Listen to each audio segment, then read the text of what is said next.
Friends, welcome to our channel. Karthika Deepam serial next ఎపిసోడ్లో ఏం జరగబోతోందో ఈ వీడియోలో చూసి తెలుసుకుందాం.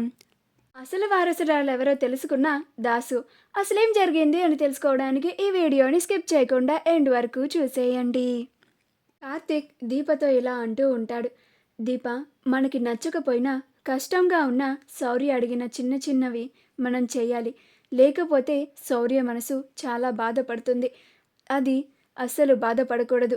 అందుకని శౌర్య ఏం అడిగినా నేను కాదనకుండా చేస్తున్నాను. నీకు ఇబ్బందిగా ఉన్నా నేను అవి చేస్తున్నందుకు నన్ను క్షమించు.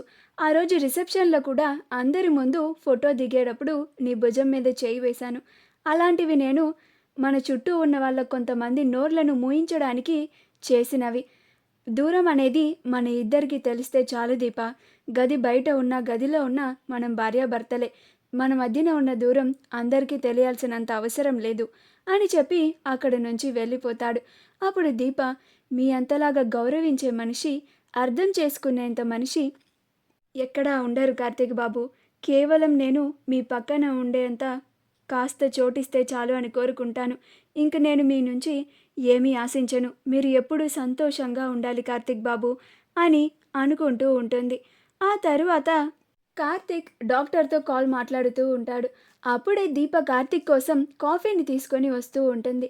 అలా కరెక్ట్గా కార్తీక్ కాల్ పెట్టేసే టైంకి దీప వస్తుంది. కార్తీక్ కాల్ మాట్లాడేసిన తర్వాత దీప, కార్తీక్ బాబు, ఎవరితో మాట్లాడుతున్నారు మీరు? డాక్టర్ గారితోనేనా?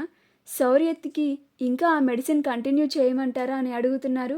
అసలు శౌర్యకి ఏమైంది బాబు అని అంటుంది. అప్పుడు కార్తీక్, ఇప్పుడు దీపకి ఏం చెప్పి సర్ది చెప్పాలి అని అనుకుంటూ ఉంటాడు. అప్పుడు కార్తీక్కి ఒక ఉపాయం వస్తుంది. అదే దీప, వైరల్ ఫీవర్ కదా, ఆ మెడిసిన్ని వాడమంటారా అని అడుగుతున్నానంతే అని అంటాడు. అప్పుడు దీప, అదేంటి బాబు, మొన్న కాంచనమ్మ గారేమో ఇవి బలానికి వేసుకునే మందులు అని చెప్పారు అని అంటుంది. ఆ తరువాత కార్తీక్, అదేలే దీప, జ్వరం వస్తే నీరసం వస్తుంది కదా, అప్పుడు బలం కావాలి కదా, వాటి కోసమే వాడుతారు అని చెప్పి పక్కకి వెళ్తాడు. ఈలోగా దీప, ఆ డాక్టర్ గారితో నేనే మాట్లాడితే బాగుంటుంది కదా అని కార్తీక్ ఫోన్ని తీసుకుంటుంది.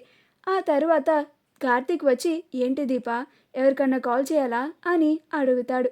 అప్పుడు దీప, అవును బాబు, నేను డాక్టర్ గారితో ఒకసారి మాట్లాడతాను, కాల్ చేసి ఇవ్వండి అని అంటుంది. అప్పుడు కార్తీక్, నేనేదో దీప కాల్ చేయొద్దు అని అంటుందని ఇలా అడిగాను, ఇప్పుడు ఏం చేయాలి అని. సర్లే దీప, నీకు నా మీద అంత నమ్మకం లేనప్పుడు మాట్లాడు, చేసిస్తాను అని అంటూ ఉంటాడు. అప్పుడు దీప, వద్దులే బాబు, నేనేదో శౌర్యకి ఏమవుతుందన్న భయంతో అడిగానంతే, అంతేకాని మీ మీద నమ్మకం లేకపోవడం వల్ల కాదు అని అక్కడి నుంచి వెళ్ళిపోతుంది. ఆ తరువాత జ్యోత్స్న రౌడీని కలవడానికి బస్తీకి వస్తుంది. అక్కడికే దాసు కూడా దీప తండ్రి కోసం వెతుక్కుంటూ వస్తాడు. అప్పుడు అలా దాసుకి జ్యోత్స్న కనిపిస్తుంది. జ్యోత్స్న ఒక రౌడీతో వెళ్ళడం చూసి వెంటనే దాసు వెళ్ళి జ్యోత్స్నని పక్కకి తీసుకొని వచ్చి, జ్యోత్స్న, నువ్వు ఇక్కడేం చేస్తున్నావు? అసలు అయినా నువ్వు ఒక్కదానివే వచ్చావేంటి? నువ్వు ఎక్కడికి వచ్చినా మా అమ్మని తోడుగా తీసుకొని వస్తావు కదా. నువ్వు ఇలాంటి చోట ఉండడం నీకు మంచిది కాదమ్మా, చాలా ప్రమాదకరం, దయచేసి ఇక్కడి నుంచి వెళ్ళిపోమ్మా అని అంటూ ఉంటాడు. అప్పుడు జ్యోత్స్న, అసలైనా నేను ఎక్కడికి వస్తే నీకెందుకు, నన్ను వదులు అని అంటుంది.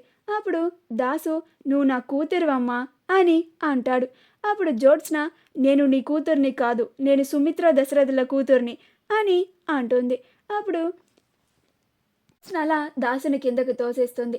అప్పుడు దాసు చేతిలో ఉన్న కార్టూన్ పేపర్ కింద పడిపోయి జ్యోత్స్నకి కనిపిస్తుంది. అప్పుడు జ్యోత్స్న ఆ షీట్ని తీసుకొని, అసలు ఈ డయాగ్రామ్ నీ దగ్గర ఎందుకుంది అని అడుగుతుంది. అప్పుడు దాసు, ఇతనెవరో నీకు తెలుసా అని అంటాడు. అప్పుడు జ్యోత్స్న, తెలుసు, ఆ దీప తండ్రి, ఆ అనసూయకి సొంత తమ్ముడు అని అంటుంది.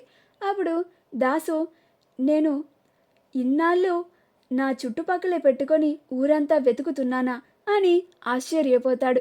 మా వీడియో కనుక మీకు నచ్చినట్లయితే లైక్ చేయండి, షేర్ చేయండి, మా ఛానల్ని సబ్స్క్రైబ్ చేసుకోండి, పక్కనే ఉన్న బెల్ ఐకాన్ని క్లిక్ చేయడం మాత్రం మర్చిపోకండి.